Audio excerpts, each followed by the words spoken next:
आंखें तेरी मेरी सांसों के चिराग, तू नहीं है अब यादें बेशुमार। कैसे करूं ये बयां क्या हाल है, मेरी तो रोशनी थी तेरी मुस्कान। बहते पल झिलमिलाता जादू, हाथों में हाथ बैठे थे दोनों। देखो जो चांद को तो तेरी याद आए। ঈদের দিন আসলে ছোটরাই বেশি আনন্দ করে। আমরা যখন ছোট ছিলাম তখন আমরাও আনন্দ করছি। যখন আমার বিয়ে হয়নি, বাবার বাড়িতে যখন ছিলাম তখন ঈদটা ছিল অন্যরকম, আর বিয়ের পরে শ্বশুর বাড়িতে ঈদ আরেক রকম। আসলে দুই জায়গার আনন্দ দুই রকম, তাই না? আমরা যখন ছোট ছিলাম চিন্তা করেন তো সবাই কি করছিলাম, সকালবেলা উঠেই একদম খাওয়া দাওয়া বাদ দিয়ে সেজে গুজে সালামি নেওয়ার জন্য পাগল হয়েছিলাম, তাই না?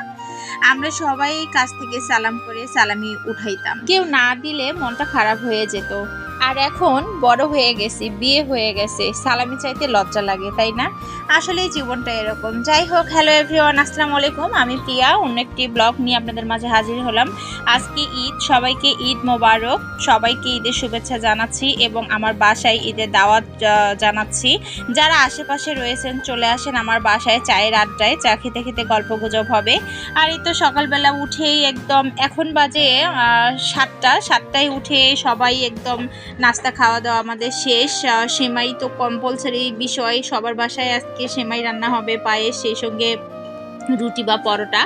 তো সেমাই খাওয়া দাওয়ার পরে গোসল সব শেষ, গোসল টোসল করে তো ছেলেকে নিয়ে আমি চলে আসলাম। ওকে একটু রেডি করে দিচ্ছি, আতর সুরমা লাগাচ্ছি, ও নামাজে যাবে। আর ও সুরমা কখনো দেয়নি, সুরমাটা আজকেই ওর প্রথম, আর আমার হাত দিয়ে ওকে প্রথম দিয়ে দিলাম। সুরমা দিয়ে ওকে আসলে ভালো লাগতেছে। আর এই তো গিফটের পাঞ্জাবি, জায়নামাজ নিয়ে সে দাঁড়িয়ে রয়েছে, সে নামাজে যাবে আগে। আর এই তো আমার বাড়ির মালিক, যিনি আমার কর্তা বাবু, তিনিও রেডি, চলে যাচ্ছে নামাজ পড়তে। নামাজ শেষ, আর এর মধ্যে আমি গোসল করে নিয়ে আমি রেডি হয়ে গেছি।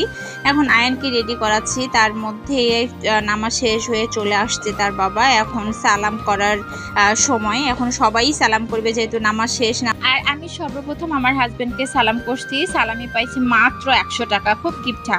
যাই হোক, এই তো আমি আমার নানি শাশুড়ির সঙ্গে প্রায় 2 বছর পর দেখা, তাই যার কারণে নানি শাশুড়ি আমাকে সালামি দিয়েছেন 2000 টাকা। অনেকদিন পর দেখা সাক্ষাৎ হলো। আর এই তো সবাই আর কি, ছেলেমেয়েরা, ছোট ছোট বাচ্চারা সবাই সালাম করতেছে। ছোট বাচ্চারা অল্প টাকা পেলেই খুশি, ওরা 10 টাকা পেয়েই অনেক খুশি। আসলে আমরাও যখন ছোট ছিলাম, মানে আমি যখন ছোট ছিলাম, আমিও 10 টাকা পেয়ে অনেক খুশি ছিলাম। আমাদের সময় টাকার মূল্য ছিল অনেক, এখন না হয় টাকার মূল্যটা একটু কমে গেছে, জিনিসপাতির দাম বেড়ে গেছে। তারপরেও ঈদের দিন আসলে 10 টাকা পেয়েও কিন্তু অনেকে খুশি হয়, যেমন ছোট বাচ্চারা কত খুশি হয়েছে এই সালামি পেয়ে। যাই হোক, আমি সবাইকে সালাম করছি, আর আমার যারা মুরব্বীরা রয়েছেন সেই মুরব্বীরাও কিন্তু সবাই সবাইকে সালাম করছে।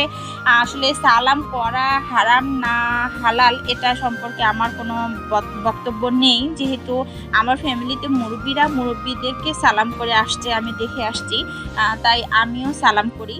তো যাই হোক, এটা হচ্ছে আমাদের লাস্ট মোমেন্ট সালামের দিক। এখন প্রায় দুপুর হয়ে গেছে, মানে 12টা 1টা বেজে গেছে, দুপুরের খাবার সময় হয়ে গেছে। তো আজকের ভিডিও আমি এখানেই শেষ করলাম। আপনারা সবাই সুন্দরভাবে এই দিনটি উদযাপন করেন, বেড়াতে যান। নেক্সট দেখা হবে আবার ইনশাল্লাহ। ঈদ মোবারক।